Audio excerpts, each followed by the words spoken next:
আসসালামু আলাইকুম। মন কিচেনে শুভেচ্ছা সবাইকে।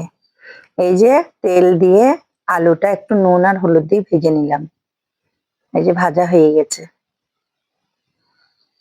এটা সাইডে রেখে দেবো। এবার কড়াইয়ে তেল দিয়ে দিলাম পেঁয়াজ। পেঁয়াজের সঙ্গে এই যে দুটো এলাচ, গোলমরিচ, দারচিনি, কাঁচা লঙ্কা, চার পাঁচটা তোমার গোলমরিচ আর লবঙ্গ। এবার পেঁয়াজটা লাল হয়ে এসছে, এবার দিয়ে দেবো চিকেন মানে মাংস।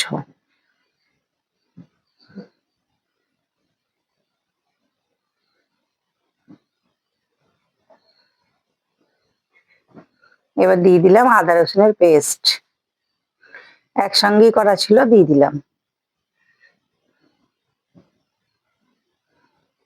এবার একটু নাড়িয়ে নিয়ে এবার দিয়ে দিলাম টমেটো কুচি।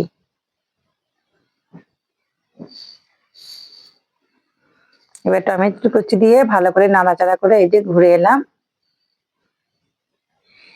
একটু পানিটা ছেড়ে দিয়েছে সুন্দর করে। ওইগুলো গ্যাসে আমার ডালও হচ্ছে, এগুলো দিয়ে দিয়েছি 1 চামচ মতো হলুদ, দিয়ে দিলাম শুকনো লঙ্কা, লঙ্কা গুঁড়োটা দিয়ে দিলাম। এবার দিয়ে দেবো জিরে ধনে। জিরে ধনেটা আমি সবসময়তেই বলেছি আমার একটু বেশি লাগে, আর হলুদ গুঁড়ো খুব কম লাগে। দিয়ে দিলাম ধনে পাতা। ধনে পাতাটা আমি নামাবার মুখে দিই না, কাঁচা থাকলে একটু কেমন লাগে, এই সময় দিলে একটু মিশে যায়, খুবই টেস্টি লাগে, খুব ভালো লাগে। এবার ঢাকা দিয়ে এই যে তেল ছেড়ে দিয়েছে, কি সুন্দর হয়েছে।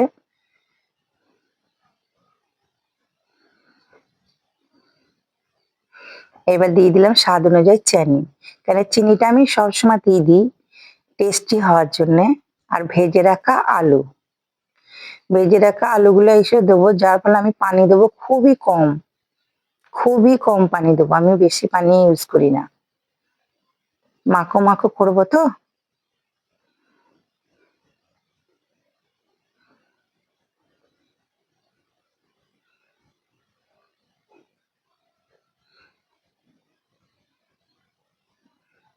5 মিনিট পর ফিরে আসছি।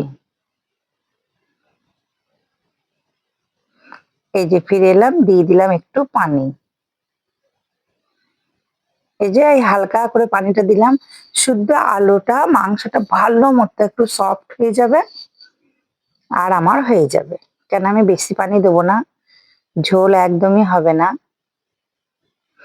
গ্রেভি গ্রেভি ভালো হবে। এখন দেখছো গাইস কত সুন্দর কালার ছেড়েছে, খেতে খুব টেস্টি হয় এইভাবে রান্না করলে। এই যে আমি ফিরে এলাম।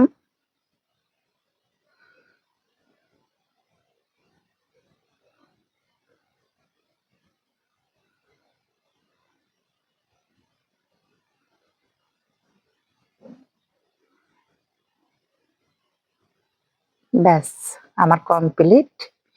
এবার আমি ঢেলে দেখিয়ে দিলাম, দেখো কত সুন্দর হয়েছে, খুবই টেস্টি হয়েছে। তো তোমরা অবশ্যই আমাকে কমেন্টে লিখবে যে কেমন হয়েছে, আর তোমরা কিভাবে করো অবশ্যই আমাকে কমেন্টে লিখে বলবে।